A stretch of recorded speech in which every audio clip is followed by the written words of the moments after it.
이봐, 아줌마. 여기가 내 안방인 줄 알아? 확 파묻어버리기 전에 당장 꺼져. 전설의 707 출신 3스타. 여장군을 못 알아보고 멱살까지 잡으며 죽음의 협박을 날린 미친 대령. 과연 잠시 후 빗속에서 무슨 일이 벌어진 걸까요? 영상 보시기 전에 구독과 좋아요 한번 눌러주시면 세상 사연에 큰 힘이 됩니다. 무료로 할 수 있는 소중한 응원, 더 좋은 이야기로 보답하겠습니다. 이제 시작하겠습니다. 충청남도 대전 유성구 대한민국 육군 군수사령부 예하 제2보급단 위병소의 밤은 마치 세상의 끝처럼 어두웠습니다. 하늘에 구멍이라도 뚫린 듯 쏟아지는 폭우가 아스팔트 바닥을 세차게 때렸고 두꺼운 빗줄기는 가로등 불빛마저 집어삼킬 기세로 시야를 가렸습니다. 위병소 지붕을 때리는 빗소리가 너무나 거세서 바로 옆 사람의 목소리조차 제대로 들리지 않을 지경이었습니다. 그 소란스러운 빗소리를 뚫고 검은색 관용차 한 대가 위병소 차단봉 앞에 멈춰 섰습니다. 번호판에는 육군을 상징하는 문양이 박혀 있었고 범퍼 위에는 성판 대신 대령을 상징하는 붉은 바탕의 판이 부착되어 있었습니다. 위병소 근무를 서던 김하사는 잔뜩 긴장한 채 판초 우위를 뒤집어 쓰고 차량으로 다가갔습니다. 차창이 신경질적으로 내려가자 운전석에는 군수참모부 장비과장이자 제2보급단장인 박태수 대령이 붉게 상기된 얼굴로 앉아 있었습니다.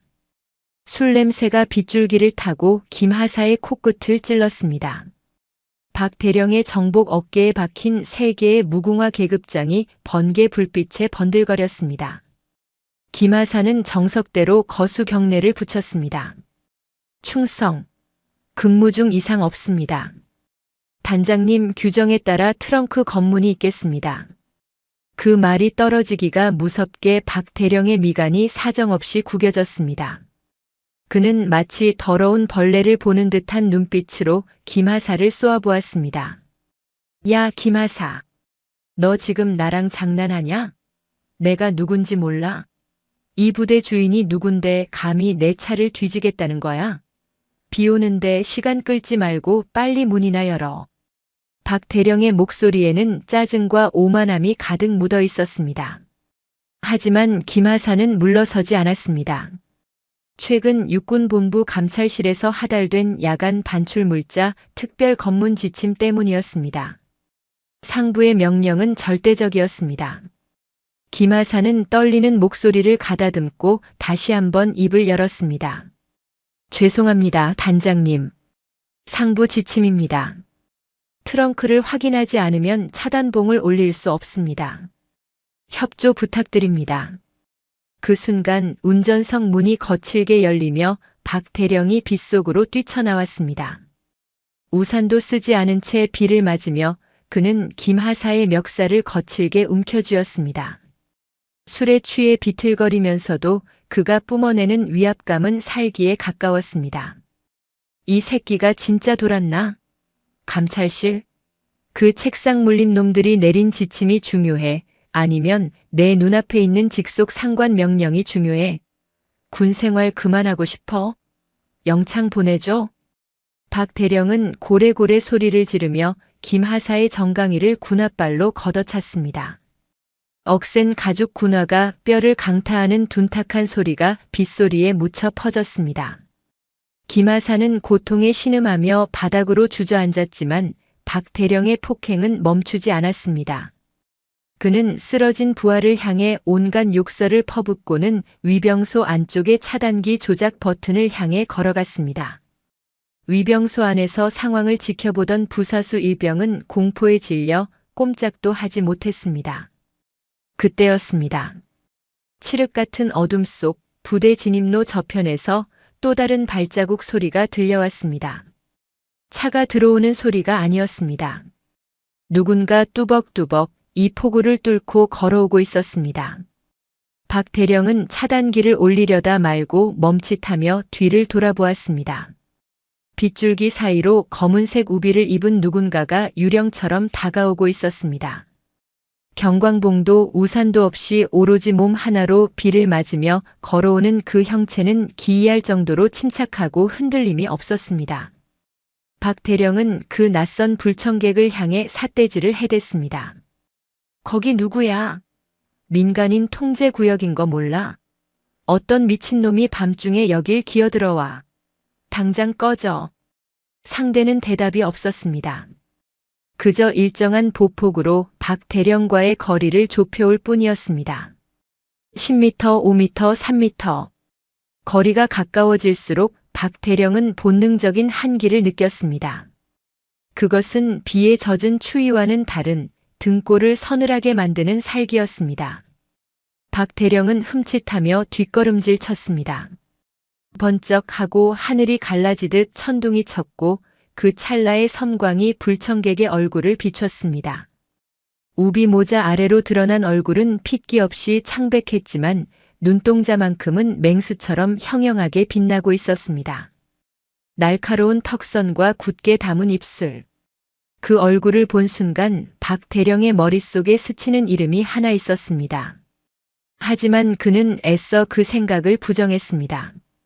그 사람이 그것도 이 시간에 수행원 하나 없이 이런 곳에 나타날 리가 없었기 때문입니다. 불청객은 박 대령의 코앞까지 다가와서야 걸음을 멈췄습니다. 그리고 천천히, 아주 천천히 우비의 지퍼를 내렸습니다. 검은색 우비가 바닥으로 툭 떨어지자 그 안에 감춰져 있던 짙은 녹색의 정복이 드러났습니다. 박 대령의 눈이 휘둥그레졌습니다. 그의 시선은 상대의 얼굴이 아닌 양쪽 어깨에 고정되었습니다. 빗물에 젖어 더욱 차갑게 빛나는 은색의 별들. 하나, 둘, 셋. 그것은 삼성 장군 중장의 계급장이었습니다. 그리고 가슴에 달린 흉장은 그가 평생을 군인으로 살면서 가장 두려워했던 부대의 마크, 바로 국군방첩사령부의 것이었습니다. 그녀는 대한민국 국군 역사상 최연소 중장이자 전설적인 대테러 부대인 707 특수임무단 출신의 인간 병기 이화란 장군이었습니다. 박 대령의 입이 떡 벌어졌습니다. 술기운이 단번에 달아나고 대신 그 자리를 원초적인 공포가 채웠습니다. 다리가 후들거려 서 있기조차 힘들었습니다.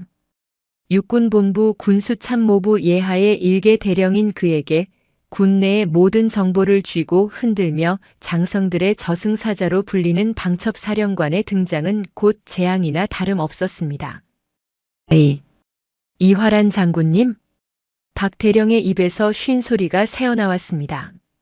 경례를 해야 한다는 생각조차 잊은 채 그는 멍하니 그녀를 올려다보았습니다. 이화란 중장은 박 대령의 흐트러진 복장과 술 냄새, 그리고 바닥에 쓰러져 신음하는 김하사를 차가운 눈으로 훑어보았습니다. 그녀의 시선이 닿는 곳마다 공간이 얼어붙는 듯 했습니다. 박태수 대령. 이화란 중장의 목소리는 낮았지만 빗소리를 뚫고 박 대령의 고막에 정확하게 꽂혔습니다. 그것은 질문이 아닌 확인이었습니다. 자네는 지금 내 앞에서 두 가지 선택을 할 수 있다. 첫째, 지금 당장 무릎 꿇고 저 병사에게 사죄한 뒤 스스로 헌병대에 연락해 구속되는 것. 둘째, 내 손에 제압당해 개처럼 끌려가는 것. 박 대령은 마른 침을 삼켰습니다. 이 상황이 믿기지 않았습니다. 왜 방첩사령관이 직접 이곳에 왔단 말인가? 혹시 트렁크에 실린 물건을 알고 있는 것인가? 공포와 의구심이 뒤섞여 머릿속이 하얗게 변했습니다. 그는 본능적으로 자신의 허리춤으로 손을 가져갔습니다. 평소 권총을 휴대하지 않는 보급 장교였지만 오늘 밤은 특수한 작전을 위해 호신용 권총을 차고 있었기 때문입니다. 하지만 그것은 박 대령의 인생에서 가장 큰 실수였습니다. 그의 손이 권총 손잡이에 닿기도 전이었습니다. 이화란 중장의 몸이 흐릿한 잔상처럼 움직였습니다. 707 특수임무단 시절 수많은 테러범을 맨손으로 제압했던 그녀의 살인적인 격투 본능이 되살아난 것입니다. 눈 깜짝할 사이에 박 대령의 손목은 기괴한 각도로 꺾였고 그는 비명조차 지르지 못한 채 빗물이 고인 아스팔트 바닥에 처박혔습니다. 이화란 중장은 박대령의 팔을 뒤로 꺾어 제압한 상태에서 그의 귓가에 나직하게 속삭였습니다. 군 형법 제44조 상관에 대한 특수폭행, 제48조 초병 특수폭행, 그리고 제64조 상관 모욕. 게다가 지금 총기에 손을 대려고 했나? 이건 반란 행위나 다름없다, 박태수. 박대령의 얼굴이 흙탕물 속에 처박힌 채 뭉개졌습니다. 그는 고통과 치욕감에 몸을 비틀었지만 이화란 중장의 악력은 강철 수갑처럼 그를 옥죄고 있었습니다. 여자의 힘이라고는 믿어지지 않는 완력이었습니다. 그녀는 박대령을 바닥에 짓누른 채 멍하니 이 광경을 지켜보고 있던 김하사를 바라보았습니다. 김하사 일어나라. 그녀의 명령에 김하사는 절뚝거리며 자리에서 일어났습니다. 트렁크 열어. 박대령이 바닥에서 버둥거리며 소리쳤습니다. 안 돼. 열지 마. 이건 군수사령관님 명령이야. 이화란, 내가 아무리 방첩사령관이라도 남의 부대 와서 이러는 건 월권이야. 감당할 수 있을 것 같아? 이화란 중장은 박대령의 머리채를 잡고 들어올려 자신의 눈을 마주보게 했습니다. 빗물에 젖은 그녀의 머리카락 사이로 드러난 눈빛은 먹잇감을 앞에 둔 포식자의 그것처럼 잔혹하고 고요했습니다. 월권? 착각하지 마라. 전시 혹은 그에 준하는 비상 상황에서 방첩사령관은 지휘 고하를 막론하고 즉결 처분권을 가진다.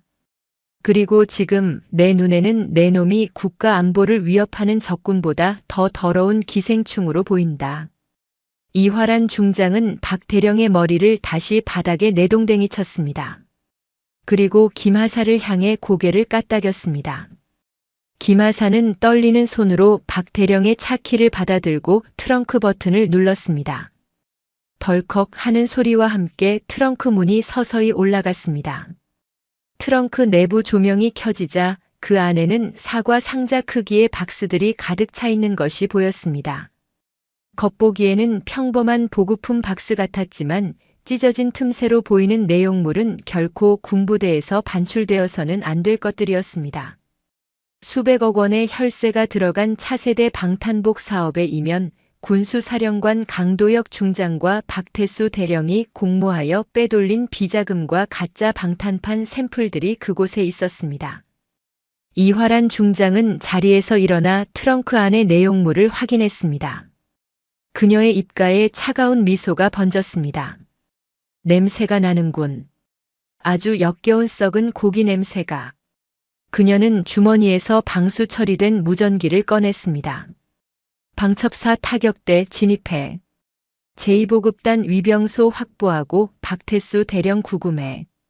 그리고 지금 즉시 국방부 장관에게 보고해라. 사냥이 시작됐다고. 빗줄기는 여전히 거세게 쏟아지고 있었지만 위병소의 공기는 완전히 달라져 있었습니다. 바닥에 쓰러져 흐느끼는 박태수 대령을 뒤로하고 이화란 중장은 어둠 속에 잠긴 부대 안쪽을 응시했습니다. 그곳에는 이 모든 부패의 정점 군수사령관 강도혁 중장이 있을 것이었습니다. 오늘 밤 계룡대의 별들이 추락할 시간이 다가오고 있었습니다. 충청남도 계룡시 엄사면의 한적한 숲속에 자리 잡은 고급 한정식집 청송. 겉보기에는 평범한 기와집처럼 보이지만 이곳은 대한민국 육군 수뇌부들이 은밀한 회동을 갖는 그들만의 성역이었습니다. 빗줄기가 기와 지붕을 때리는 소리가 요란했지만 최고급 방음 시설이 갖춰진 별실 안은 무서울 정도로 고요했습니다. 은은한 조명 아래 자개로 장식된 상 위에는 한 병에 수백만 원을 호가하는 최고급 양주 로얄 살로트 38년산이 개봉된 채 놓여 있었습니다. 방 안의 상석에는 육군 군수사령관 강도혁 중장이 비스듬히 앉아 있었습니다. 육군사관학교 출신이자 군내 최대 파벌인 청회의 핵심 멤버인 그는 대한민국 군수 물자의 흐름을 손바닥 위에 올려놓고 주무르는 절대 권력자였습니다. 그의 정복 어깨에 달린 별 2개, 소장의 계급장이 실내 등을 받아번들거렸습니다. 맞은편에는 이번 차세대 방호 장비 사업인 수성 프로젝트의 주계약 업체 태성방산의 김철규 대표가 굽신거리는 자세로 수를 따르고 있었습니다. 강 중장은 김 대표가 따라준 호박색 액체를 입안에서 굴리며 음미했습니다. 목구멍을 타고 넘어가는 뜨거운 기운이 짜릿했습니다. 그는 크리스털 잔을 내려놓으며 만족스러운 한숨을 내쉬었습니다. 김 대표, 이 술맛이 왜 좋은지 아나? 이건 그냥 알코올이 아니야. 자네가 납품한 그 플라스틱 쪼가리들이 만들어낸 자본의 맛이지. 강 중장의 말에 김 대표는 비굴한 웃음을 흘리며 손을 비볐습니다. 사령관님의 탁월한 안목 덕분입니다. 사실 전쟁이라는 게 언제 일어날지도 모르는 일이고 병사들이 무거운 세라믹 방탄판을 메고 다니면 허리만 나가지 않겠습니까? 저희가 개발한 경량 강화 플라스틱은 무게도 가볍고 활동성도 좋으니 어찌 보면 병사들을 위한 진정한 복지가 아니겠습니까? 김 대표의 뻔뻔한 궤변에 강 중장은 킬킬거리며 웃음을 터뜨렸습니다. 그들의 대화 속에서 병사들의 목숨은 단지 숫자에 불과했고 국가 안보는 수익을 창출하기 위한 비즈니스 모델일 뿐이었습니다.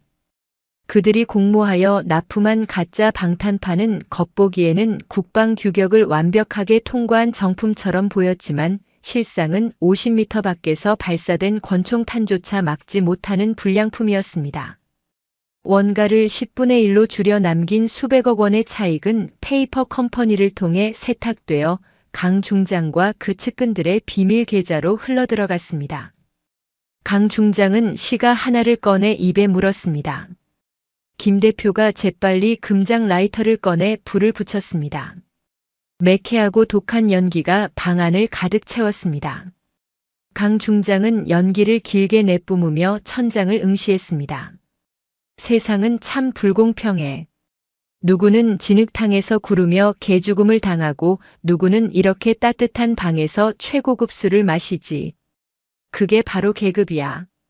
이화란 그 계집애가 아무리 날고 기어봤자 결국은 흑수저 출신 야전 군인일 뿐이지. 육사라는 성골들이 지배하는 이 판에서 걔가 할 수 있는 건 아무것도 없어. 강 중장의 목소리에는 이화란 중장에 대한 깊은 열등감과 혐오가 섞여 있었습니다. 비사관학교 출신의 여군, 게다가 특수부대 경력만으로 최연소 중장에 오른 이화란은 그에게 있어 눈엣 가시 같은 존재였습니다. 그녀가 방첩사령관에 임명되었을 때 강 중장은 며칠 밤을 술로 지새우며 분노를 사겨야 했습니다. 그때였습니다. 굳게 닫혀있던 별실의 미닫이 문이 거칠게 열렸습니다. 예의와 격식을 중시하는 이곳에서는 있을 수 없는 일이었습니다. 강 중장의 미간이 확 구겨졌습니다.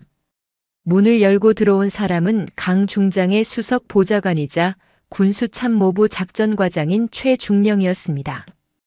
평소 냉철하고 침착하기로 유명한 최중령의 얼굴은 핏기 하나 없이 하얗게 질려 있었고 이마에는 식은땀이 비 오듯 흐르고 있었습니다.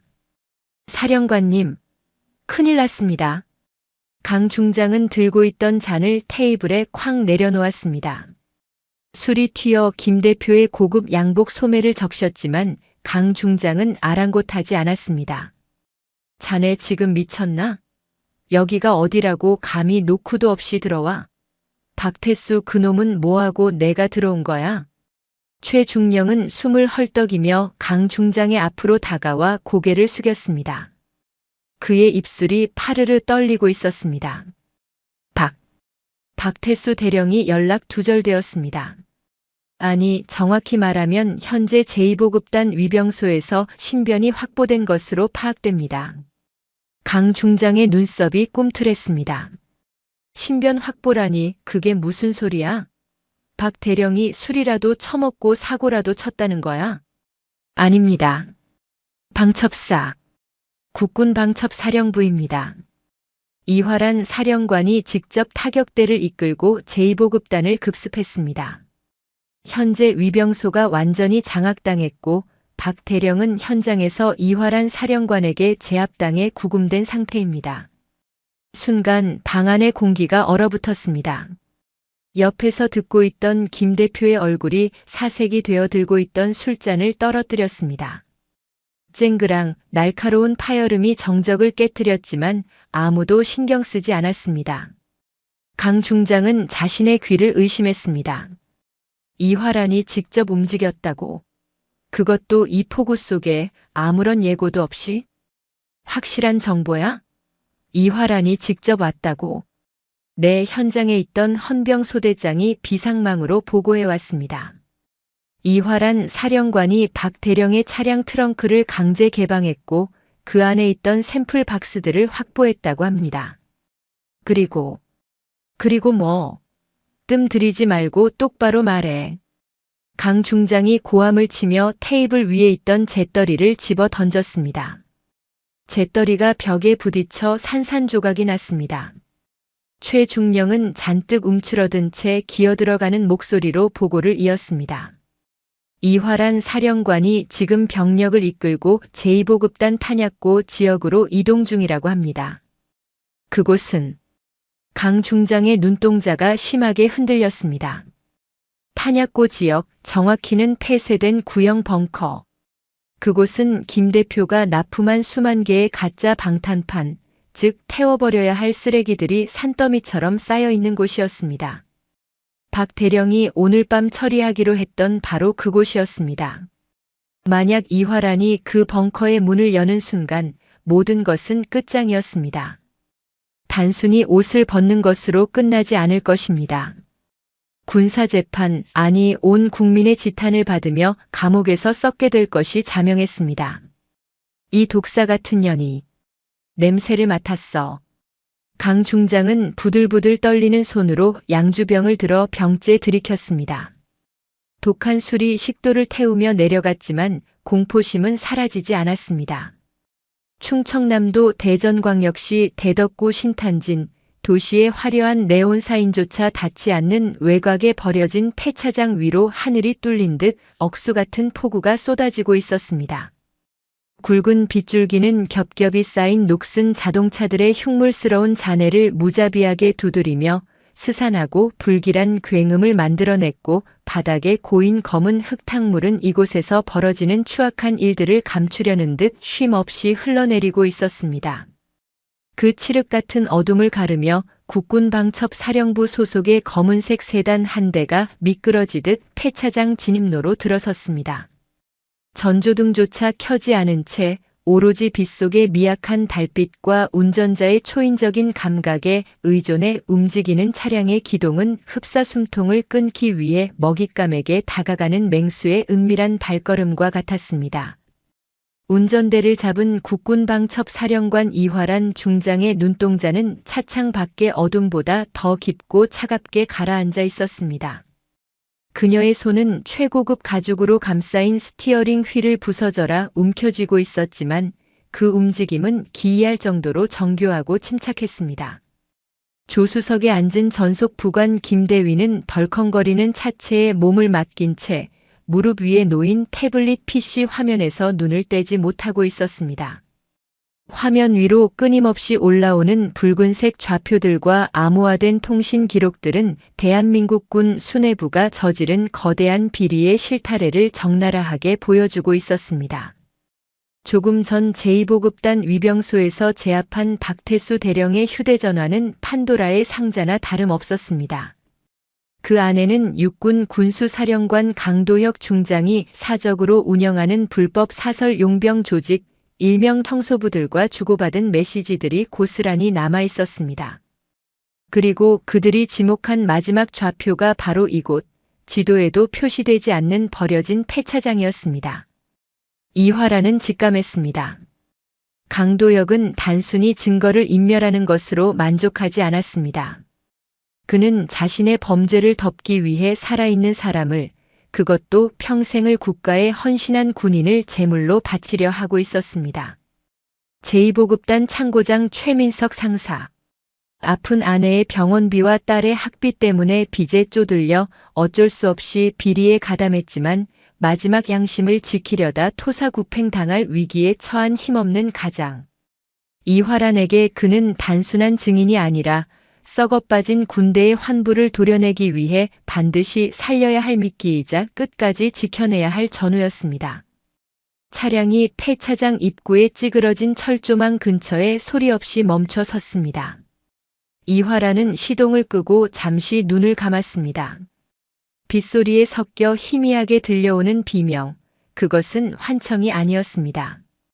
그녀의 예민한 청각이 수십 미터 전방에 위치한 붉은색 컨테이너 박스에서 새어나오는 고통의 신음을 포착해냈습니다.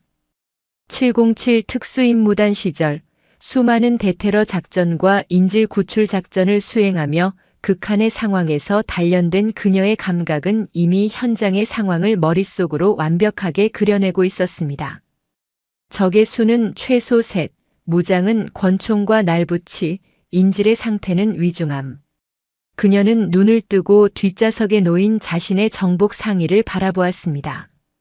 어깨 위에서 차가운 빛을 발하는 별 3개 중장의 계급장. 그 무게가 오늘따라 유난히 무겁게 그리고 날카롭게 그녀의 심장을 찔렀습니다. 그녀는 부관에게 짧게 손짓했습니다. 대기하라는 신호였습니다. 김 대위가 불안한 눈빛으로 그녀를 바라보았지만 이화라는 이미 차 문을 열고 빗속으로 몸을 던진 뒤였습니다. 폐차장 가장 구석진 곳, 녹이 슬어 붉게 변한 컨테이너 박스의 문틈 사이로 희미한 불빛이 새어나오고 있었습니다.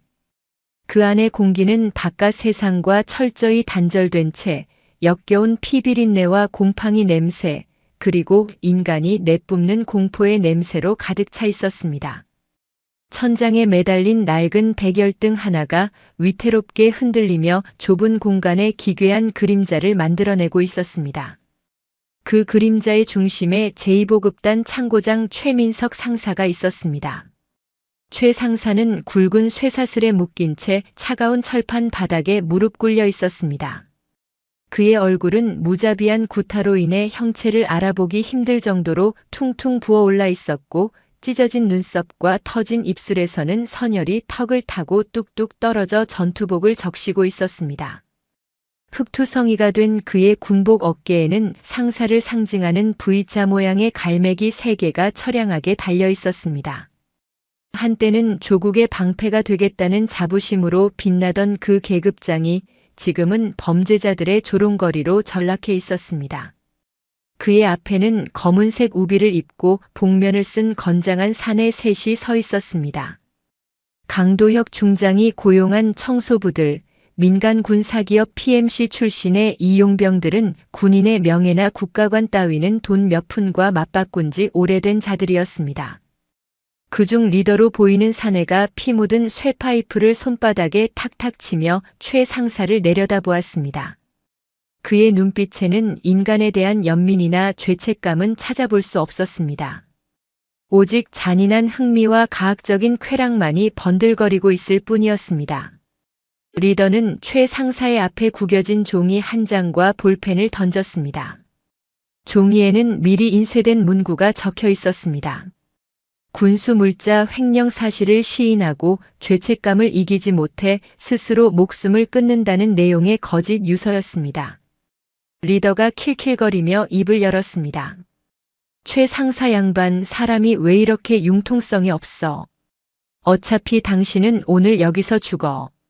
그건 강도혁 사령관님이 정한 운명이라고. 곱게 사인하고 편하게 갈 것이냐, 아니면 손가락 발가락 다 잘리고 고통 속에서 죽을 것이냐, 선택지는 그 2개뿐이야. 최 상사는 떨리는 손으로 바닥을 짚으며 고개를 저었습니다. 퉁퉁 부은 눈꺼풀 사이로 보이는 그의 눈동자는 공포로 흔들리고 있었지만 그 깊은 곳에는 마지막 남은 양심이 위태롭게 불타고 있었습니다. 나는 횡령하지 않았어. 놈들이 시키는 대로 했을 뿐이야. 이런 거짓 유서는 쓸 수 없어. 그 말이 끝나기도 전에 리더의 군홧발이 최 상사의 명치를 강타했습니다. 폐부 깊숙한 곳에서 터져나오는 쇳소리와 함께 최 상사가 바닥에 나뒹굴었습니다. 숨이 막혀 고통스러워하는 그를 보며 리더는 혀를 찼습니다. 아직 상황 파악이 덜 되셨네. 우리가 당신 하나 죽이는 게 무서워서 이러는 줄 알아? 사령관님이 특별히 자비를 베푸시는 거라고. 당신이 모든 걸 안고 가면 남은 가족은 챙겨주신다잖아. 리더는 쭈그리고 앉아 최 상사의 머리채를 움켜쥐고 강제로 고개를 들게 했습니다. 그리고는 주머니에서 휴대전화를 꺼내 사진 한 장을 보여주었습니다. 교복을 입고 바이올린 케이스를 맨 여중생의 사진이었습니다. 최 상사의 딸 예원이었습니다. 예원 예술중학교 2학년 맞지? 바이올린 실력이 아주 좋다던데. 이번에 콩쿠르도 나간다며? 그런데 말이야, 아빠가 200억 원대 횡령범으로 뉴스에 대문짝만하게 나오면 그 애가 무대 위에 설 수 있을까?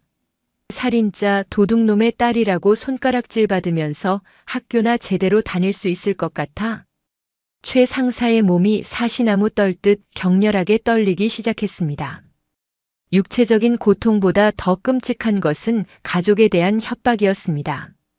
강도혁과 박태수, 그들은 군복을 입은 악마들이었습니다. 자신들의 안위를 위해서라면 부하의 가족까지 서슴없이 짓밟을 수 있는 파렴치한들이었습니다. 최 상사의 입에서 짐승 같은 울음소리가 터져 나왔습니다. 안 돼. 내 딸은 건드리지 마. 제발. 뭐든지 다 할게. 그렇지, 진작 그렇게 나올 것이지. 그러니까 사인해. 당신 하나 희생하면 딸내미 유학도 보내주고 평생 먹고 살 돈 준다니까? 이게 남는 장사 아니야? 리더는 다시 한번 볼펜을 최 상사의 손에 쥐어주었습니다. 최 상사는 피눈물을 흘리며 펜을 쥐었습니다. 손가락 마디마디가 하얗게 질릴 정도로 힘이 들어갔습니다. 군인으로서의 긍지도 가장으로서의 자존심도 정의에 대한 믿음도 모두 산산이 조각난 순간이었습니다. 그는 딸의 미래를 위해 자신의 명예를 시궁창에 던져야만 했습니다.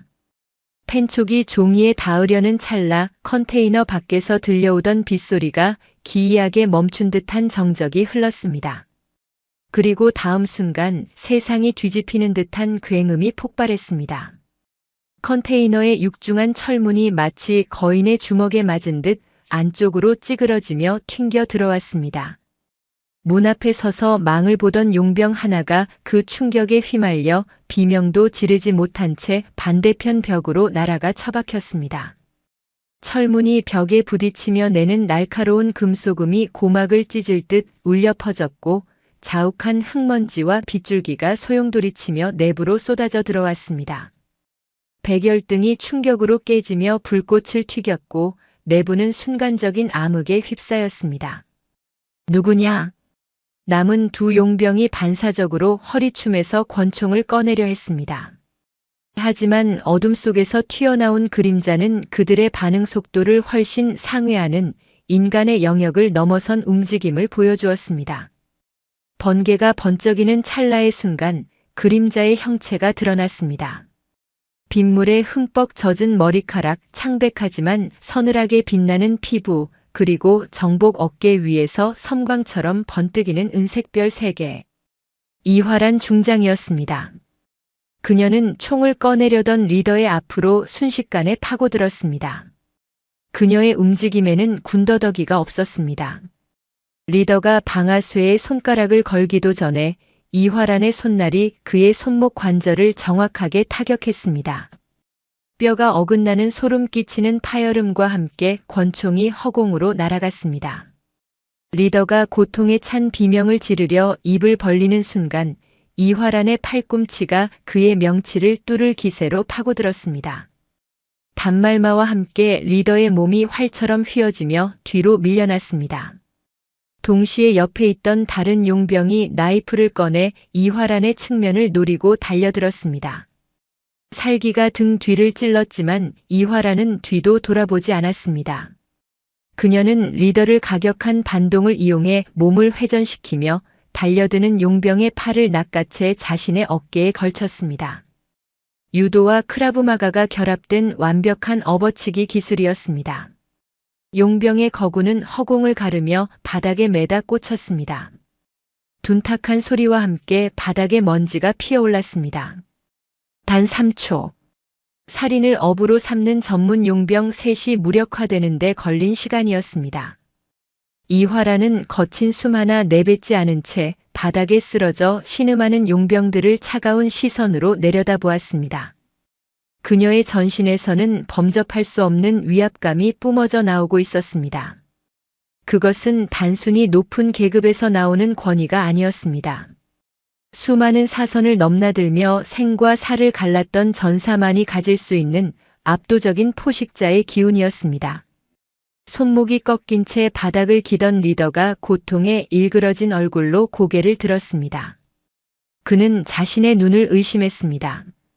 여리여리해 보이는 체구의 여성, 그것도 별을 단 장군이 빗속을 뚫고 나타나 맨손으로 자신들을 제압했다는 사실을 믿을 수가 없었습니다. 너 뭐야? 여자가 감히. 이화라는 천천히 그에게 걸어갔습니다. 젖은 군화가 철판 바닥을 울리는 소리는 마치 저승사자의 발걸음처럼 컨테이너 안을 공포로 채웠습니다. 그녀는 리더의 앞에 멈춰 서서 그를 내려다보았습니다. 빗물에 젖은 그녀의 속눈썹 아래로 보이는 눈동자는 감정이 거세된 듯 무시무시하게 고요했습니다. 여자? 내 놈들 눈에는 내가 여자로 보이나 보군. 유감이네. 나는 대한민국 육군 중장 이화란이다. 그리고 너희 같은 쓰레기들을 청소하러 온 진짜 청소부지. 리더는 품 안에 숨겨두었던 예비용 잭나이프를 꺼내 최후의 발악으로 이화란의 허벅지를 향해 찔러 들어왔습니다. 쥐새끼가 고양이를 무는 격이었습니다. 하지만 이화란에게 그것은 어린아이의 장난처럼 느리고 뻔한 공격이었습니다. 그녀는 피하지 않았습니다. 칼날이 피부에 닿기 직전 그녀는 번개 같은 속도로 리더의 손목을 밟아 지식였습니다. 리더의 처절한 비명이 다시 한번 울려 퍼졌습니다. 이화라는 그대로 발을 들어 그의 턱을 올려 찼습니다. 턱뼈가 부서지는 소리와 함께 리더는 거품을 물고 의식을 잃었습니다. 상황이 종료되자 이화라는 바닥에 쓰러져 멍하니 자신을 올려다보고 있는 최 상사에게 다가갔습니다. 최 상사는 현실 감각을 잃은 듯 했습니다. 눈앞에 있는 사람이 정말 국군 방첩 사령관인지 아니면 죽기 전에 보는 환영인지 분간이 가지 않았습니다. 이화라는 주머니에서 멀티툴을 꺼내 최 상사를 결박하고 있던 쇠사슬을 끊어냈습니다. 최민석 상사. 그녀의 목소리는 방금 전 용병들을 상대할 때의 차가움과는 달리 묵직하고 단단한 신뢰를 담고 있었습니다. 최 상사는 그 목소리에 퍼뜩 정신이 들었습니다. 사령관님. 어째서? 이화라는 자신의 손수건을 꺼내 최 상사의 피 묻은 얼굴을 조심스럽게 닦아주었습니다. 흑투성이가 된 정복을 입은 3스타 장군이 피투성이가 된 상사의 얼굴을 닦아주는 광경. 그것은 군대라는 계급 사회에서는 상상조차 할 수 없는 일이었습니다. 일어날 수 있겠나? 저는 죄인입니다. 뇌물을 받고 놈들이 시키는 대로 죽어 마땅한 놈입니다. 최 상사는 고개를 들지 못했습니다. 부끄러움과 죄책감이 밀려왔습니다. 자신이 저지른 비겁한 선택들이 뼈아프게 후회되었습니다. 하지만 이화라는 그의 어깨를 단단히 움켜쥐며 강제로 고개를 들게 했습니다. 그녀의 눈빛이 흔들리는 최 상사의 동공을 똑바로 꿰뚫었습니다. 고개 들어라 상사. 자네는 죄인이 아니다. 가족을 지키려다 벼랑 끝으로 내몰린 피해자일 뿐이야. 군인이 국가를 지키지 못하고 상관이 부하를 지키지 못하면 그게 깡패 집단이지 군대인가. 진짜 죄인은 따로 있다. 그녀의 말 한마디 한마디가 최 상사의 얼어붙은 심장에 불을 지폈습니다. 최 상사 잘 들어라. 사냥개는 주인이 시키는 대로 물어뜯지만 주인이 약해지면 가차없이 버려진다. 지금 자네 꼴이 딱 그렇지 않은가? 놈들은 자네를 쓰고 버릴 소모품으로 여겼어. 하지만 나는 다르다. 나는 자네를 군인으로 대우하러 왔다. 최 상사의 눈에서 뜨거운 눈물이 왈칵 쏟아졌습니다. 짓밟힌 명예, 가족에 대한 미안함, 그리고 자신을 구하러 온 상관에 대한 경외심이 뒤섞인 눈물이었습니다. 그는 비로소 자신이 혼자가 아님을 깨달았습니다. 선택해라, 최 상사. 여기서 이대로 죽어놈들이 쓴 시나리오 속의 파렴치한 범죄자로 남을 텐가, 아니면 나와 함께 가서 놈들의 목줄을 끊고 당당한 아버지로 돌아갈 텐가. 최 상사는 이를 악물었습니다. 퉁퉁 부은 입술 사이로 짐승 같은 울음이 터져 나왔지만 그의 눈빛만은 더 이상 패배자의 것이 아니었습니다. 그는 비틀거리는 다리에 힘을 주어 일어섰습니다. 온몸이 부서질 듯 아팠지만 장군의 어깨에 기대어 바로 섰습니다. 명령만 내려주십시오. 따르겠습니다. 목숨을 걸고 놈들을 잡겠습니다. 이화라는 옅은 미소를 지으며 고개를 끄덕였습니다.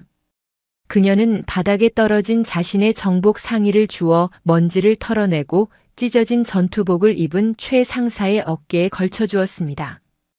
은색 별이 달린 옷이 상사의 어깨를 감쌌습니다. 그것은 단순한 옷이 아니라 그녀가 그에게 부여하는 명예와 보호의 상징이었습니다. 좋아. 작전을 변경한다. 목표는 제2보급단 폐벙커. 그곳에 있는 진짜 증거물을 확보하고 강도역이 보내는 방화팀을 요격한다. 그때 컨테이너 밖에서 요란한 엔진 소리와 함께 타이어가 젖은 땅을 긁는 소리가 들려왔습니다. 김대위의 다급한 목소리가 무전기를 통해 터져 나왔습니다. 사령관님, 적 증원 병력입니다. SUV 2대가 진입로를 차단했습니다. 무장 인원이 최소 8명 이상입니다. 포위되었습니다. 놈들의 후속 부대가 도착한 것이었습니다. 최 상사를 확실히 처리하고 시신을 수거하러 온 청소부들의 본대였습니다. 상황은 최악이었습니다. 아군은 부상당한 최 상사와 이화란, 그리고 밖에서 대기 중인 김대위뿐. 수적으로 절대적인 열세였습니다. 하지만 이화란은 당황하지 않았습니다. 오히려 그녀의 눈빛은 더욱 차갑게 가라앉으며 전투 모드로 전환되었습니다. 그녀는 바닥에 떨어진 용병의 권총을 집어들고 탄창을 확인했습니다. 탄알은 7발. 충분했습니다. 김대위, 차 대기시켜. 뚫고 나간다. 이화라는 최 상사를 자신의 등 뒤로 숨겼습니다. 그녀의 작은 등이 거대한 성벽처럼 느껴졌습니다. 내 뒤에 딱 붙어 있어. 내 등이 보이는 한 놈들의 총알은 자네를 건드리지 못한다. 두 사람은 빗줄기가 쏟아지는 컨테이너 밖으로 몸을 날렸습니다. 헤드라이트 불빛이 그들을 비추자마자 적들의 총구에서 불이 뿜어져 나왔습니다. 빗발치는 총알이 폐차된 자동차들의 철판을 뚫고 불꽃을 튀겼습니다. 빗물과 총성이 뒤섞인 전장의 한복판이었습니다. 숙여. 이화라는 최 상사의 머리를 누르며 찌그러진 트럭 뒤로 몸을 숨겼습니다. 그리고 틈을 노려 정확한 사격을 가했습니다. 그녀의 총구에서 불이 뿜어질 때마다 어둠 속에서 적들이 하나둘씩 쓰러졌습니다. 그녀의 사격은 정확하고 자비가 없었습니다. 머리나 가슴이 아닌 다리와 어깨를 노려 전투 불능 상태로 만드는 고도로 계산된 사격이었습니다. 적이다. 저 여자를 잡아. 적들이 고함을 지르며 포위망을 좁혀왔습니다. 그때 김대위가 운전하는 세단이 굉음을 내며 적들의 차량을 측면에서 들이받았습니다. 충돌음과 함께 적의 대열이 무너졌습니다. 김대위가 창문을 내리고 소리쳤습니다. 탑승하십시오. 이화란의 엄호 사격 아래 최 상사가 뒷좌석으로 몸을 던졌습니다. 이화란 역시 날렵하게 조수석에 올라탔습니다. 차는 곧바로 후진하며 적들의 사선을 벗어났습니다. 뒷창문이 총알에 맞아 박살이 났고 차체는 벌집이 되었지만 엔진은 멈추지 않았습니다. 세단은 흙탕물을 튀기며 어둠 속으로 질주했습니다. 숨막히는 추격전 끝에 폐차장을 빠져나온 차 안에는 무거운 침묵과 거친 숨소리만이 흘렀습니다. 이화라는 탄창을 교체하며 백미러로 뒤를 확인했습니다.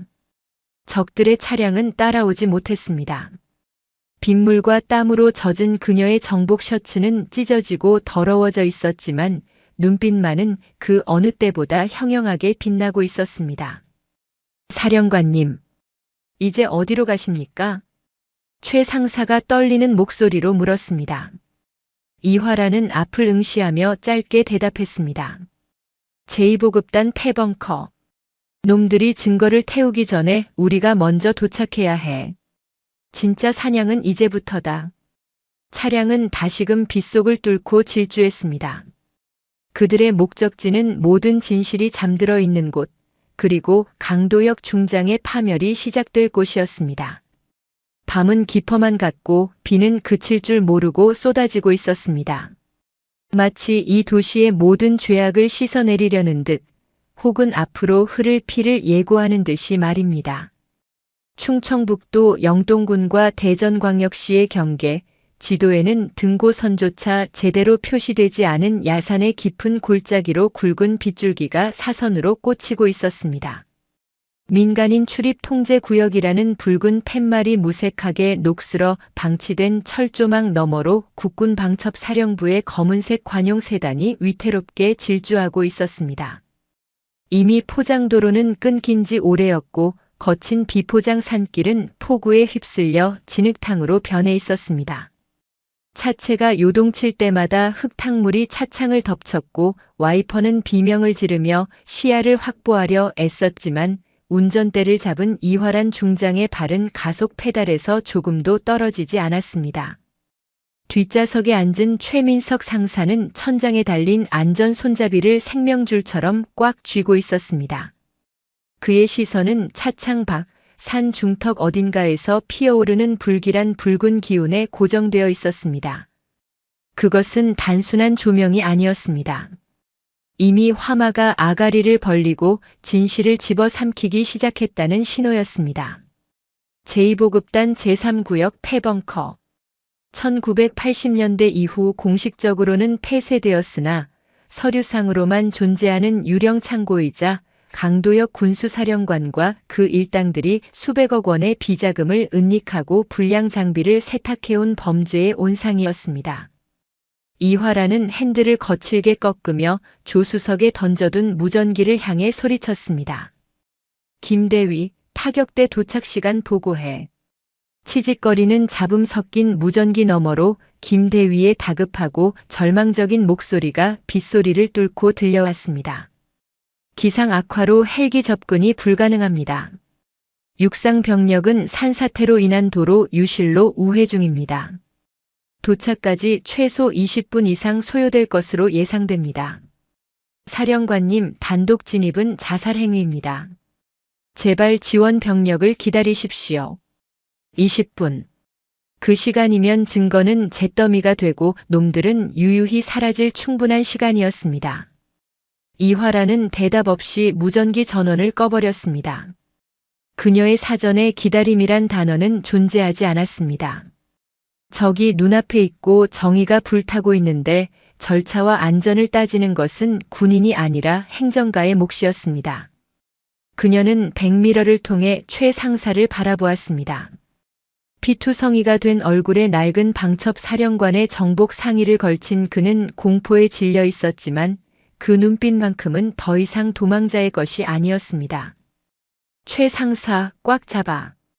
들이받는다. 이화란이 엑셀러레이터를 끝까지 밟았습니다. 엔진이 굉음을 내며 포효했고 세단은 입구를 막고 있는 바리케이드를 정면으로 들이받았습니다. 썩은 나무 기둥이 부러져 나가고 녹슨 철조망이 찢겨 나가는 소리가 밤 공기를 갈랐습니다. 차량은 벙커 앞 공터로 미끄러지듯 진입했습니다. 헤드라이트 불빛이 벙커 입구를 비추자 그곳에는 지옥도가 펼쳐져 있었습니다. 육중한 강철 벙커 문은 활짝 열려 있었고 그 안에서는 시뻘건 불길이 혀를 날름거리고 있었습니다. 벙커 앞에는 군복이 아닌 사복을 입고 복면을 쓴 무장괴한 10여 명이 기름통을 나르며 불길을 키우고 있었습니다. 강도혁이 고용한 사설 용병들, 일명 청소부들이었습니다. 그들은 갑작스러운 차량의 난입에 잠시 멈칫하더니 이내 소총을 들어 난사하기 시작했습니다. 이화라는 본능적으로 핸들을 급하게 꺾어 차량을 콘크리트 구조물 뒤로 미끄러뜨리며 정차시켰습니다. 총알이 차체를 때리는 소리가 우박이 쏟아지는 소리처럼 요란했습니다. 방탄 유리에 거미줄 같은 금이 갔습니다. 내리지 마. 고개 숙여. 이화라는 최 상사에게 소리치고는 운전석 문을 발로 차며 밖으로 몸을 던졌습니다. 그녀의 손에는 지난번 폐차장에서 노획한 용병의 권총이 들려 있었습니다. 차가운 빗줄기가 그녀의 얼굴을 때렸지만 그녀의 눈은 오직 적들의 위치를 파악하는 데 집중되었습니다. 707 특수임무단 시절 수천 번 반복했던 전술적 움직임이 무의식 속에서 발현되었습니다. 그녀는 빗물 웅덩이를 굴러서 차량 뒤편으로 이동함과 동시에 방아쇠를 당겼습니다. 첫 발에 가장 가까이 있던 용병의 어깨가 뚫렸습니다. 두 번째 발은 기름통을 들고 있던 자의 허벅지를 관통했습니다. 놈들이 비명을 지르며 쓰러지자 전열이 흐트러졌습니다. 하지만 적들은 훈련받은 전문가들이었습니다. 그들은 즉시 산계하여 벙커 입구의 지게차와 드럼통 뒤로 숨어 제압 사격을 가해왔습니다. 화력의 열세가 분명했습니다. 권총 한 자루로 자동 소총을 든 다수의 적을 상대하는 것은 계란으로 바위치기나 다름없었습니다. 그러나 이화란에게는 화력을 뛰어넘는 전술적 판단력과 주변 지형 지물을 이용하는 능력이 있었습니다. 그녀는 빗물에 젖은 진흙 바닥을 포복으로 이동하며 적의 시야에서 사라졌습니다. 어둠과 빗줄기는 그녀에게 있어 최고의 위장막이었습니다. 그녀는 벙커 옆쪽에 세워져 있던 낡은 트럭 뒤로 돌아 들어갔습니다. 그곳에는 놈들이 미처 벙커 안으로 옮기지 못한 예비 연료통들이 쌓여 있었습니다. 이화라는 망설임 없이 연료통을 향해 발포했습니다. 연료통이 터지며 유증기가 뿜어져 나왔고 근처에 있던 놈들이 쏘아대는 총구의 불꽃이 인화점이 되었습니다. 거대한 폭발과 함께 불기둥이 치솟았습니다. 용병들이 폭발에 휘말려 혼비백산하는 사이 이화라는 그림자처럼 튀어나갔습니다. 그녀는 당황한 적의 품으로 파고들어 소총을 뺏어들고 개머리판으로 턱을 가격했습니다. 둔탁한 타격음과 함께 적이 고꾸라지자 그녀는 빼앗은 소총을 능숙하게 조작하여 남은 적들을 향해 점사를 날렸습니다. 총구 화염이 번쩍일 때마다 적들이 하나둘씩 쓰러졌습니다. 그 사이 차량에 숨어있던 최민석 상사도 움직였습니다. 그는 운전석 바닥에 떨어져 있던 휴대용 소화기를 집어들고 밖으로 나왔습니다. 전투 훈련을 받은 지 오래되었지만 가족을 지키겠다는 일념이 그의 몸을 움직이게 했습니다. 그는 이화란의 엄호 사격을 틈타 벙커 입구로 달렸습니다. 그의 목표는 적 제압이 아니라 불타고 있는 증거물을 확보하는 것이었습니다. 이화란 중장님, 입구 확보하겠습니다. 최 상사가 소화기 안전핀을 뽑고 분말을 뿌리며 불길 속으로 뛰어들려 했습니다.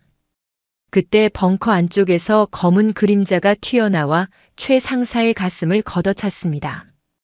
방독면을 쓰고 전술 조끼를 착용한 거구의 사내였습니다. 청소부들의 현장 팀장이었습니다. 그는 바닥에 나뒹구는 최 상사의 복부를 군홧발로 무자비하게 짓밟았습니다. 어딜 기어들어와 쥐새끼가. 여기서 내 놈 화장터나 알아보고 있었나? 팀장이 최 상사를 향해 권총을 겨누는 순간 이화란이 날아와 팀장의 팔을 쳐냈습니다. 총알은 빗나가 콘크리트 바닥에 불꽃을 튀겼습니다. 이화란과 팀장은 빗물과 진흙이 뒤엉킨 바닥에서 엉겨붙었습니다. 팀장은 압도적인 체격과 힘으로 이화란을 밀어붙였지만 이화란은 힘으로 맞서는 대신 상대의 힘을 역이용했습니다. 그녀는 팀장의 주먹을 흘려내며 그의 팔관절을 꺾고 명치를 팔꿈치로 가격했습니다. 하지만 팀장 역시 만만치 않았습니다. 그는 고통을 참아내며 이화란의 멱살을 잡고 벙커 입구의 철문으로 내던졌습니다. 이화란의 등이 강철문에 부딪히며 숨이 턱 막혔습니다. 정복 어깨의 별 3개가 찌그러질 듯 충격을 받았습니다. 팀장은 숨 쉴 틈도 주지 않고 허리춤에서 서바이벌 나이프를 꺼내 들고 달려들었습니다. 날카로운 칼날이 이화란의 목을 노렸습니다. 이화란은 바닥에 떨어진 쇠파이프를 집어들어 칼날을 막아냈습니다. 쇠와 쇠가 부딪히며 섬광이 일었습니다. 그녀의 눈빛은 벙커 안의 불길보다 더 뜨겁게 타오르고 있었습니다. 계급장 떼고 붙어보자 이거지. 이화란이 이를 악물고 소리쳤습니다.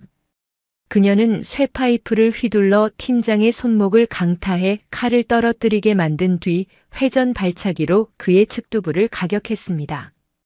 팀장이 비틀거리는 틈을 타 그녀는 그의 등 뒤로 올라타 초크를 걸었습니다. 경동맥을 조여오는 압박에 팀장은 발버둥 쳤지만 이화란의 팔은 강철 수갑처럼 단단했습니다. 결국 거구의 사내는 눈이 뒤집히며 바닥으로 쓰러졌습니다. 거친 숨을 몰아쉬며 일어난 이화란은 최 상사를 일으켜 세웠습니다. 괜찮나? 네. 사령관님은? 내 걱정은 나중에 해. 들어간다. 두 사람은 열기와 연기가 뿜어져 나오는 벙커 안으로 발을 내디뎠습니다. 내부는 이미 지옥이나 다름없었습니다. 수천 개의 박스가 쌓여있는 렉 사이로 불길이 미친 듯이 번지고 있었습니다. 스프링클러는 작동하지 않았습니다. 놈들이 미리 배관을 끊어놓은 것이 분명했습니다. 매캐한 플라스틱 타는 냄새가 코를 찔렀습니다. 그것은 단순한 화재 냄새가 아니었습니다. 수백억 원의 혈세가 그리고 병사들의 생명을 지켜줄 방패가 녹아내리는 냄새였습니다. 저쪽입니다. 12월 14번 렉. 저기에 진짜가 있습니다. 최 상사가 찢어진 정복 소매로 코를 막으며 외쳤습니다. 짙은 연기 때문에 앞이 잘 보이지 않았지만 그는 본능적으로 위치를 찾아냈습니다. 두 사람은 불길을 피해 미로 같은 통로를 달렸습니다. 천장에서 녹은 전선 피복과 뜨거운 물방울이 뚝뚝 떨어졌습니다. 열기가 피부를 벗겨낼 듯 뜨거웠지만 멈출 수 없었습니다. 목표 지점에 도달하자 반쯤 타들어간 박스 더미가 보였습니다. 겉포장에는 버젓이 대한민국 육군 납품용 고강도 세라믹 방탄판이라고 적혀 있었지만 불길에 녹아내린 틈새로 드러난 내용물은 조잡한 플라스틱 덩어리였습니다. 그리고 그 플라스틱 뒷면에는 불에 그을린 라벨이 붙어 있었습니다. 메이드 인 차이나 산동 플라스틱. 강도혁이 필사적으로 감추려 했던 진실, 일명 박스 가리의 결정적인 증거였습니다. 이겁니다. 이 박스를 가져가야 합니다. 최 상사가 불길 속으로 손을 뻗어 박스 하나를 잡아당겼습니다. 하지만 박스는 열기에 녹아 렉에 눌어붙어 꼼짝도 하지 않았습니다. 주변의 불길이 점점 거세지며 퇴로를 차단하고 있었습니다. 벙커 천장의 지지대가 굉음을 내며 휘어지기 시작했습니다. 붕괴가 임박했습니다. 최 상사 비켜. 이화란이 달려들어 군홧발로 박스 하단을 걷어찼습니다. 몇 번의 발길질 끝에 박스가 렉에서 떨어져 나왔습니다. 하지만 박스는 너무나 무거웠고 뜨거웠습니다. 이화란은 자신의 정복 상의를 벗어 박스를 감쌌습니다. 은색 별 3개가 달린 옷이 더러운 비리의 증거물을 감싸 안았습니다. 들어. 같이 나간다. 이화란과 최 상사는 박스 양쪽을 잡고 출구를 향해 뛰기 시작했습니다. 유독 가스가 폐를 찔러 기침이 멈추지 않았습니다. 시야는 점점 좁아졌고 의식이 흐릿해졌습니다. 그때 벙커 입구 쪽에서 굉음이 들렸습니다. 놈들이 도주하며 설치해둔 시한폭탄이 터진 것이었습니다. 입구 천장이 무너져 내리며 거대한 콘크리트 잔해들이 쏟아져 내렸습니다. 유일한 출구가 막혀버린 절체절명의 순간이었습니다. 사령관님, 출구가 막혔습니다. 최 상사가 절망적인 목소리로 외쳤습니다. 뒤에서는 불길이 쫓아오고 앞은 막힌 상황. 이화라는 재빨리 주위를 둘러보았습니다. 벙커 벽면 상단에 붙어있는 낡은 환풍구 덮개가 눈에 들어왔습니다. 비상 탈출구였습니다. 하지만 그곳은 지상에서 3m 높이에 위치해 있었고 사다리는 녹슬어 부서져 있었습니다. 최 상사, 박스 먼저 올려. 내가 받쳐주마. 이화라는 주저없이 무릎을 꿇고 손깍지를 꼈습니다. 최 상사는 박스를 안고 그녀의 손을 발판 삼아 뛰어 올랐습니다. 이화란이 온 힘을 다해 그를 들어 올렸습니다. 최 상사는 간신히 환풍구 턱에 박스를 올려놓고 자신도 기어 올라갔습니다. 사령관님, 잡으십시오. 최 상사가 위에서 손을 뻗었습니다. 하지만 이화라는 바로 손을 잡을 수 없었습니다. 뒤에서 불타는 렉이 그녀를 향해 쓰러지고 있었기 때문입니다. 그녀는 본능적으로 몸을 날려 쓰러지는 렉을 피했지만 그 과정에서 발목을 접질리고 말았습니다. 뜨거운 파편이 그녀의 팔뚝을 스치고 지나갔습니다. 살 타는 냄새가 났지만 고통을 느낄 겨를조차 없었습니다. 어서 손을 뻗으십시오. 무너집니다. 최 상사의 울부짖음이 벙커를 울렸습니다. 이화라는 이를 악물고 일어섰습니다. 절뚝거리는 다리로 벽을 박차고 뛰어 올랐습니다. 최 상사의 손이 그녀의 손목을 낚아챘습니다. 두 사람의 손은 땀과 그을음으로 미끄러웠지만 결코 놓을 수 없는 생명줄이었습니다. 최 상사는 젖먹던 힘까지 짜내어 이화란을 끌어올렸습니다. 그들이 환풍구를 통해 벙커 밖으로 굴러나오는 순간 벙커 내부에서 2차 폭발이 일어났습니다. 거대한 화염이 환풍구를 통해 뿜어져 나오며 그들이 있던 자리를 집어삼켰습니다. 충격파에 튕겨나간 두 사람은 빗물이 고인 진흙탕 속에 처박혔습니다. 이화라는 하늘을 보고 누운 채 거친 숨을 몰아쉬었습니다. 빗물은 여전히 쏟아지고 있었지만 그녀의 몸은 불덩이처럼 뜨거웠습니다. 얼굴은 검댕으로 뒤덮였고 흰색 셔츠는 찢어져 피가 배어나오고 있었습니다. 하지만 그녀의 눈동자만은 밤하늘의 별보다 더 또렷하게 빛나고 있었습니다. 그녀의 옆에는 그을린 정복 상의에 쌓인 증거물 박스가 무사히 놓여 있었습니다. 최 상사 살아있나? 이화란이 쉰 목소리로 물었습니다. 옆에서 쿨럭거리는 기침 소리가 들려왔습니다. 최 상사가 비틀거리며 일어나 앉았습니다.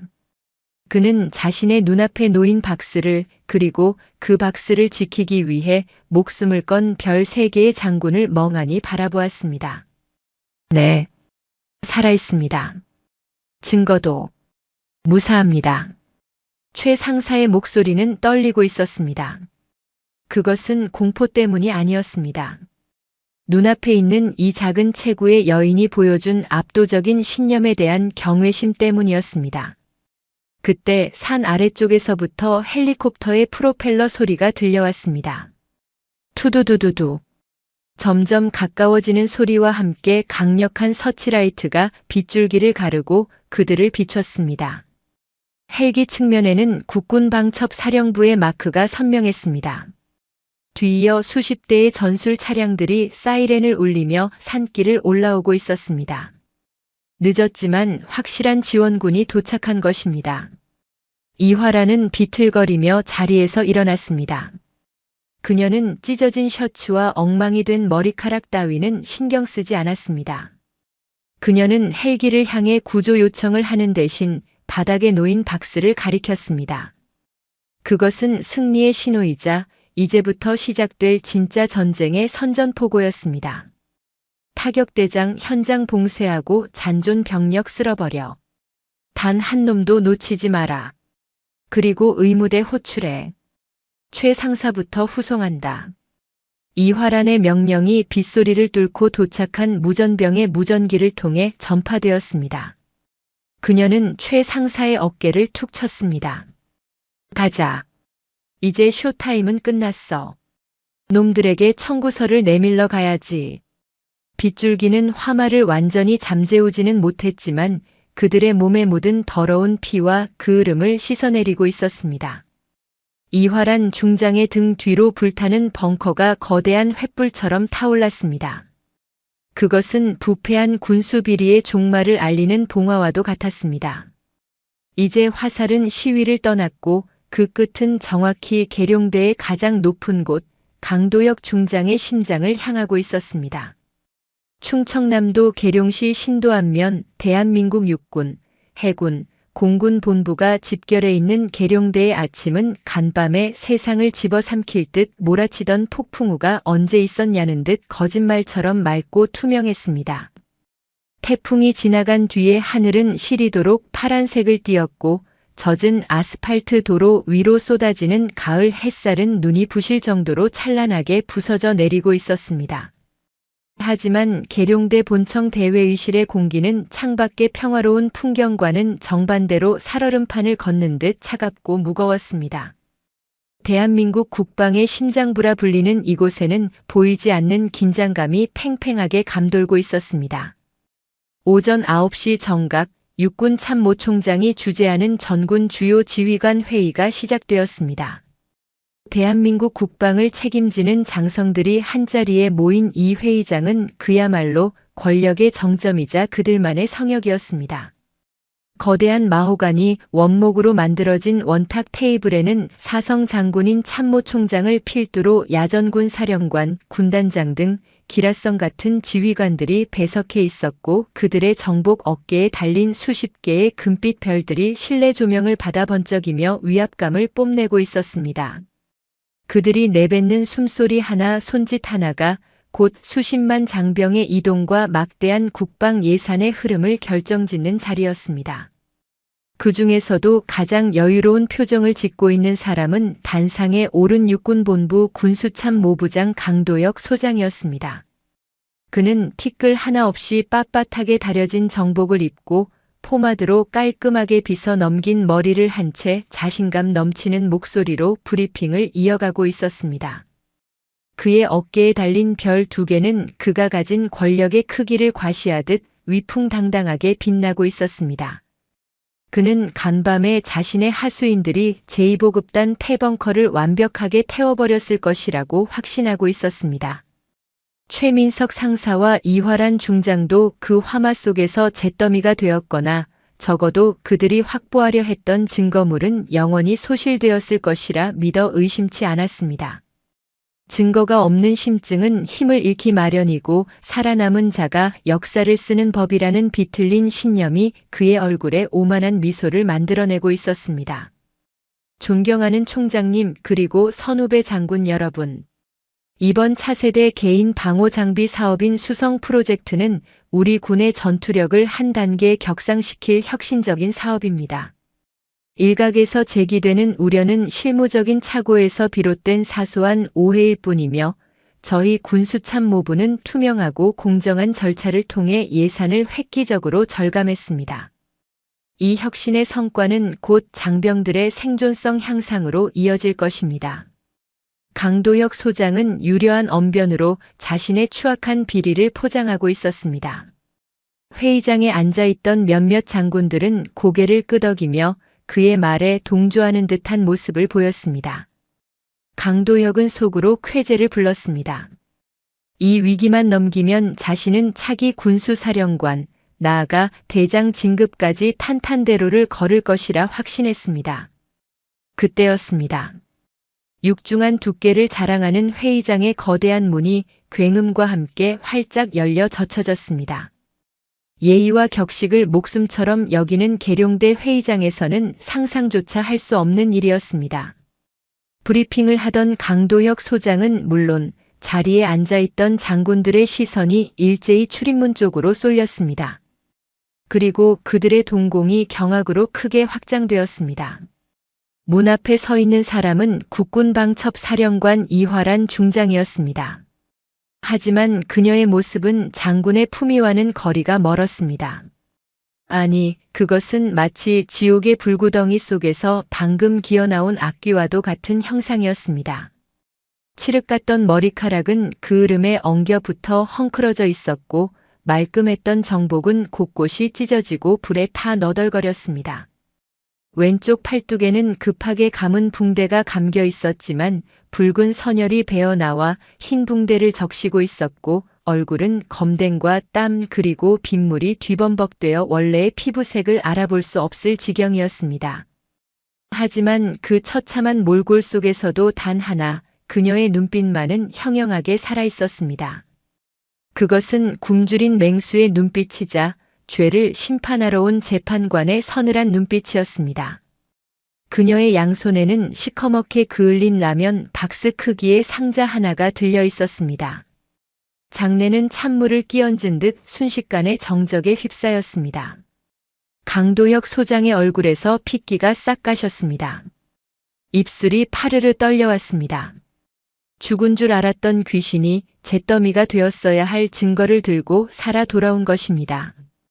이화라는 절뚝거리는 다리를 끌고 천천히, 아주 천천히 회의장 중앙을 가로질러 걸어왔습니다.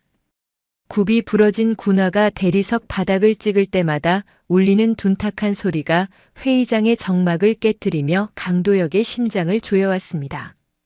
그녀가 한 걸음씩 내디딜 때마다 강도혁 소장은 뒷걸음질 치고 싶었지만 발이 바닥에 붙어버린 듯 움직일 수 없었습니다. 그녀는 단상 바로 앞까지 걸어와 멈춰 섰습니다. 그리고 들고 있던 상자를 강도혁 소장의 발치에 쿵소리가 나게 던지듯 내려놓았습니다. 이게 무슨 행패인가, 이화란 중장. 지금 참모 총장님 주재 회의 중인 거 안 보이나? 참모 총장이 자리에서 일어나 호통을 쳤습니다. 사성 장군의 호령이었지만 이화라는 그에게 경례조차 하지 않았습니다. 그녀의 시선은 오직 단상 위의 강도혁에게 고정되어 있었습니다. 그녀의 입술이 천천히 열렸습니다. 갈라져 쇳소리가 나는 목소리였지만 그 울림은 회의장 전체를 압도할 만큼 묵직했습니다. 행패라고 하셨습니까, 총장님? 진짜 행패는 여기 있는 이 작자가 저질렀습니다. 국가의 예산을 훔치고 부하를 협박하고 증거를 인멸하기 위해 군사시설의 방화를 저지르고 그것도 모자라 사람을 태워 죽이려 한 것. 그게 진짜 행패 아닙니까? 이화란 미쳤어? 어디서 감히 헛소리를 짓거려? 헌병. 뭐해 당장 이 미친 여자를 끌어내. 강도혁 소장이 악을 쓰며 소리쳤습니다. 대기하고 있던 헌병들이 주춤거리며 다가오려 하자 이화라는 품 안에서 권총을 꺼내 허공을 향해 들었습니다. 안전장치가 풀리는 소리가 적막한 공간에 날카롭게 울렸습니다. 헌병들이 얼어붙었고 장군들은 기겁하며 자리에서 일어났습니다. 회의장은 순식간에 아수라장이 되었습니다. 움직이지 마. 내 말이 끝나기 전까지 누구도 이 방을 나갈 수 없다. 이화라는 권총을 단상 위에 내려놓고 발치에 있던 상자를 거칠게 뜯어냈습니다. 불에 타다 만 종이 상자가 찢겨나가자 그 안에 들어있던 내용물이 와르르 쏟아졌습니다. 그것은 강도혁이 그토록 자랑하던 최첨단 방호 장비, 바로 방탄판이었습니다. 하지만 쏟아져 나온 물건들은 처참하게 녹아내려 흉물스럽게 엉겨붙은 검은 플라스틱 덩어리에 불과했습니다. 고열에 녹아내린 플라스틱 사이로 타다 남은 라벨 하나가 선명하게 드러났습니다. MADINCHINA SHANDONG PLASTIC. 장군들이 웅성거리기 시작했습니다. 육안으로 봐도 그것은 세라믹이 아닌 싸구려 공업용 플라스틱이었습니다. 이화라는 녹아내린 플라스틱 조각 하나를 집어들어 강도혁의 면전에 들이밀었습니다. 이게 자네가 말한 혁신인가? 우리 병사들이 이걸 입고 전장에 나가면 어떻게 되는지 보여줄까? 이화라는 다른 손에 쥐고 있던 라이터를 켰습니다. 그리고 플라스틱 조각에 갖다 댔습니다. 매캐한 검은 연기와 함께 플라스틱은 순식간에 녹아내리며 역겨운 냄새를 풍겼습니다. 그 냄새는 단순히 물질이 타는 냄새가 아니라 군인의 양심이 타들어가는 악취였습니다. 총알은커녕 라이터 불에도 녹아내리는 쓰레기. 이걸 입고 적탄을 막으라고. 자네는 군인이 아니라 살인마야. 병사들의 목숨을 담보로 장사한 간접 살인마. 이건 조작이야. 감찰실과 방첩사가 짜고 함정을 판 거야. 내가 시켰다는 증거 있어? 증거 가져와. 강도혁은 끝까지 발뺌했습니다. 그는 서류상으로는 완벽하게 세탁되어 있었고 박태수 대령은 이미 입을 다물었을 것이라고 믿고 있었습니다. 하지만 이화라는 비릿한 미소를 지으며 주머니에서 소형 녹음기를 꺼냈습니다. 증거. 여기 있네. 자네가 그토록 믿던 박태수 대령이 남긴 유언이지. 이화란이 재생 버튼을 눌렀습니다. 치직거리는 잡음 사이로 박태수 대령의 떨리는 목소리가, 아니 정확히는 어젯밤 이화란이 그를 제압하고 확보한 강도혁과의 통화 녹음 파일이 흘러나왔습니다. 사령관님, 벙커에 불 지르라고 하신 거 정말 괜찮은 겁니까? 안에 사람도 있는데. 시끄러워. 최 상사 그놈 하나 죽는다고 세상 안 바뀌어. 깨끗하게 태워. 죄도 안 남게. 그래야 우리가 살아. 내가 다 책임질 테니까 너는 시키는 대로 해. 강도혁의 육성이 회의장에 쩌렁쩌렁하게 울려 퍼졌습니다. 그 자리에 있던 모든 사람의 얼굴이 경악으로 물들었습니다. 그것은 단순한 비리가 아니었습니다. 살인교사, 방화교사, 그리고 군형법상 이적행위에 해당하는 중범죄였습니다. 강도혁 소장은 다리에 힘이 풀려 단상 뒤로 주저앉았습니다. 그의 화려했던 언변도 오만했던 태도도 온데간데 없이 사라졌습니다. 그는 덜덜 떨며 참모 총장을 바라보았습니다. 총장님, 이건 오해입니다. 저 여자가. 참모 총장의 얼굴은 불그락푸르락해져 있었습니다. 군의 명예가 땅에 떨어지는 순간이었습니다. 총장은 주먹으로 테이블을 내리쳤습니다. 쾅 소리가 회의장을 뒤흔들었습니다. 헌병단장, 뭐하고 있나? 당장 저놈 계급장 떼고 체포해. 내 눈앞에서 치워. 대기하고 있던 헌병들이 단상으로 뛰어올라가 강도혁을 덮쳤습니다. 강도혁은 발버둥치며 고함을 질렀습니다. 이거나. 내가 누군지 알아? 나는 육군본부 군수부장이야. 이화란, 너 가만 안 둬. 내가 죽을 것 같아? 내 뒤에 누가 있는지 알아? 하지만 헌병들은 자비가 없었습니다. 그들은 강도혁의 양팔을 뒤로 꺾고 수갑을 채웠습니다. 차가운 금소금이 강도혁의 손목을 올감했습니다. 그리고 헌병 장교가 그의 어깨에 달려있던 별 2개를 거칠게 뜯어냈습니다. 툭, 투둑. 실밥이 터지는 소리와 함께 그가 그토록 자랑스러워하던 별들이 바닥으로 떨어져 뒹굴었습니다.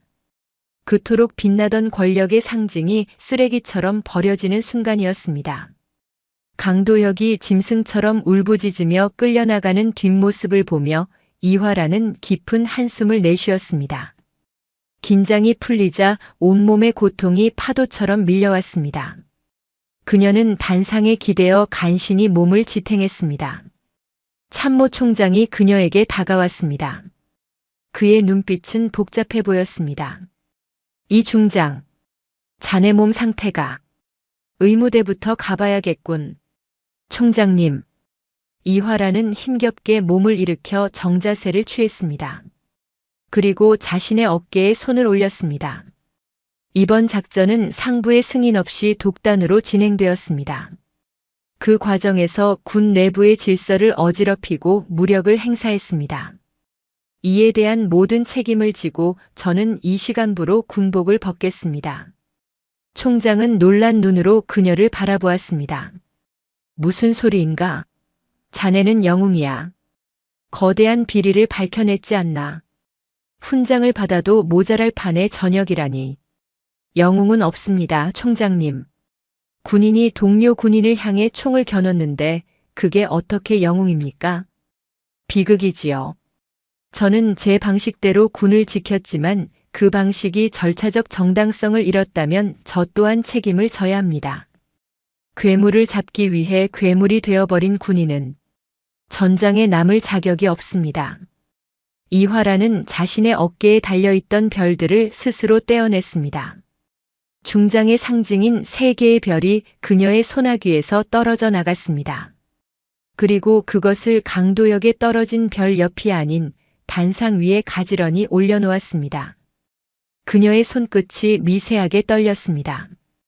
평생을 바친 군 생활이 주마등처럼 스쳐 지나갔습니다. 부디 이 별들이 부끄럽지 않은 군대를 만들어 주십시오. 그녀는 총장에게 마지막 거수 경례를 올렸습니다. 충성. 경례를 받은 총장은 아무 말도 하지 못하고 묵묵히 경례를 받아주었습니다. 회의장에 있던 모든 장군이 숙연한 표정으로 그녀를 바라보았습니다. 이화라는 뒤도 돌아보지 않고 회의장을 걸어 나갔습니다.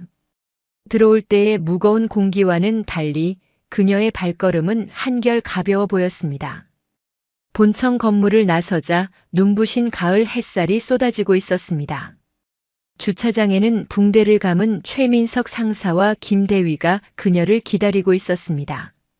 두 사람은 이화란이 사복으로 갈아입지 않고 계급장이 떨어져 나간 찢어진 정복 차림으로 걸어 나오는 것을 보고 놀라 달려왔습니다. 사령관님, 아니 장군님. 김대위가 울먹이며 말을 잇지 못했습니다. 이화란은 피식 웃으며 김대위의 어깨를 툭 쳤습니다. 김대위, 군인은 우는 거 아니다. 그리고 이제 장군 아니야. 그냥 이화란이지. 민간인 이화란. 그녀는 최 상사를 바라보았습니다. 최 상사 몸은 좀 어떤가? 덕분에 살았습니다. 정말 감사합니다. 평생 이 은혜 잊지 않겠습니다. 제 가족을 지켜주셨습니다. 최 상사가 절뚝거리며 다가와 깊이 고개를 숙였습니다. 은혜는 무슨? 가서 딸한테 자랑스러운 아빠 노릇이나 제대로 해. 바이올린 콩쿠르 나간다며? 꽃다발은 내가 나중에 보내주지. 그리고 약속대로 자네 징계는 최소화될 거야. 내가 총장님께 말씀드려놨어.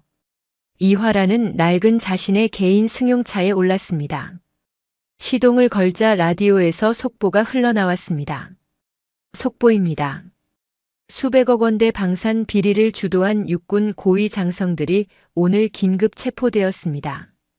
이번 수사는 군 내부 자정작용의 일환으로 그녀는 라디오 볼륨을 높이고 엑셀러레이터를 밟았습니다. 위병소를 지키던 헌병이 그녀의 차를 알아보고 급히 차려 자세를 취하며 경례를 붙였습니다. 충성. 하지만 이화라는 답례하지 않았습니다. 그녀는 더 이상 그들의 상관이 아니었으니까요. 대신 그녀는 창문 밖으로 손을 내밀어 가볍게 흔들었습니다. 그것은 군대가 아닌 그녀가 목숨 걸고 지켜낸 세상과 사람들을 향한 작별 인사였습니다. 차가 위병소를 빠져나가 민간 도로로 합류했습니다. 백미러 속에서 거대한 계룡대의 모습이 점점 작아졌습니다. 그녀는 평생을 바친 전장을 떠나고 있었지만 그녀의 가슴 속에는 그 어떤 별보다 빛나는 명예가 박혀 있었습니다. 도로 위로 붉은 낙엽이 흩날렸습니다.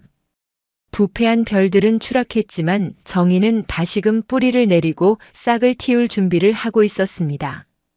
이화란의 차가 가을의 햇살 속으로 시민들의 평범한 일상 속으로 고요히 사라졌습니다.